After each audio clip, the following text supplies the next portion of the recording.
In this problem, we're accelerating a disk by mounting it to a hub and then wrapping string around that hub. We then pull the string out with a constant force of 10.8 newtons.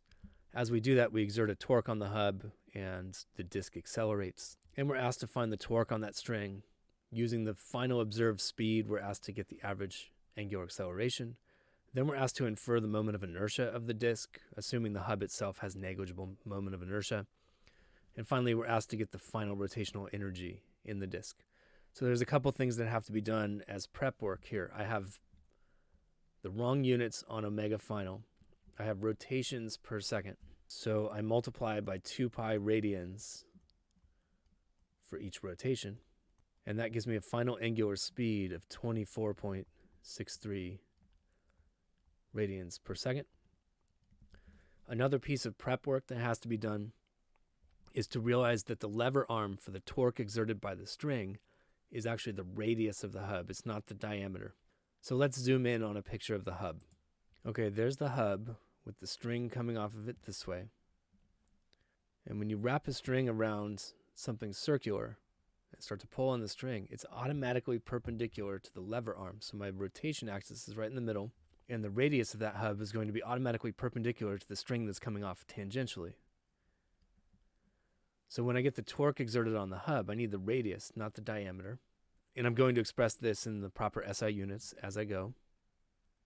So dividing by 2, I get 1.75 centimeters radius, which is 0.0175 meters.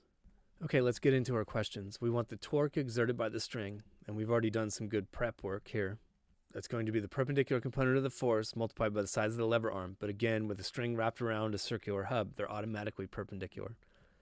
So I get that 10.8 newtons of force acting perpendicularly through my radius of the hub, which is 0.0175 meters. And when I crunch the numbers on this, I get 0.189 Newton meters of torque. Next, I want the average angular acceleration of the disk. And I know that it started from rest. It says that up here. And I know the final angular velocity, and I know how long it took to get there. It was 3.41 seconds. So this is simply the change in angular velocity divided by the change in time. So my final angular velocity was 24.63 radians per second. My initial was 0.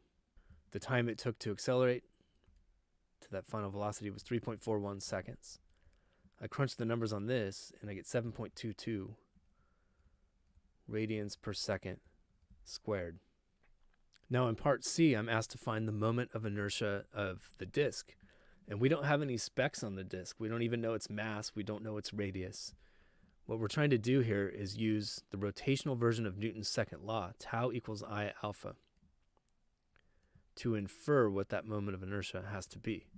So we know the torque, that's like the twisting force, and we know the acceleration. And I can write I is tau over alpha.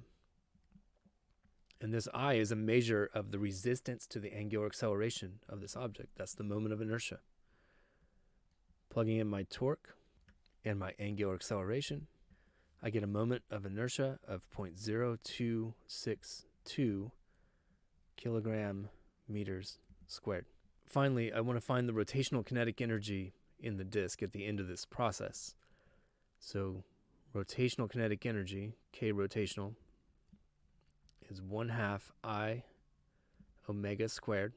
And it looks like I have all that stuff ready to plug in. So I have 1/2 times 0.0262 for the moment of inertia. And then omega final squared. Make sure you use the correct units. Again, 24.63 radians per second, all squared. And when I run the numbers on this, I get 7.95 joules. If you find the physics content on Zach's Lab helpful, click on the Zach's Lab logo on the right to browse playlists and subscribe to the channel. I produce over 100 new videos per month, and subscribing is the easiest way to find new content. Thanks for watching.